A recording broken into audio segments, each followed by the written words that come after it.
আসসালামু আলাইকুম এভরিওয়ান।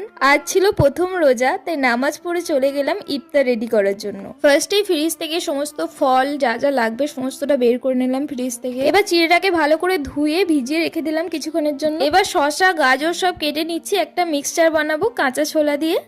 একদম ছোট ছোট করে লম্বা লম্বা করে কুচিয়ে নিলাম শসাটা গাজরটা। এবার চলো চাটটা বানিয়ে নিই। আর হ্যাঁ, সাথে টমেটো আর কাঁচা লঙ্কা কুচিয়ে দিয়েছিলাম। এখানে অ্যাড করলাম লেবুর রস, স্বাদ মতো লবণ, বিট লবণ দিয়েছি আর চাট মশলা দিয়ে ভালো করে মিক্সড করে রেখে দিলাম। এই তো রেডি হয়ে গেছে আমাদের মিক্সচার। আর এদিকে টক দই এনেছিল, এটা টিফিনে ঢেলে নিলাম। আমরা চিড়ে দিয়ে টক দই দিয়ে খই দিয়ে একটা মিক্সচার খাই ইফতারে। এদিকে ফলগুলো সব কাটা হয়ে গেছে, সমস্তটা রেডি হয়ে গেছে। এবার চলো গ্যাসের কাজগুলো করে নিই। এদিকে ছোলাটা গরম করে নিচ্ছি, মা ওবেলাতেই বানিয়ে রেখে দিয়েছিল। তারপর বেসনের গোলাটা বানিয়ে বেগনিগুলো ভেজে নিলাম একটা একটা করে। সব রেডি হয়ে গেছে। আর এদিকে হাতে সময়ও কম, 5 মিনিট মতো সময় আছে। চলো জায়গা করে আগে খাবারগুলো রেখে আসি।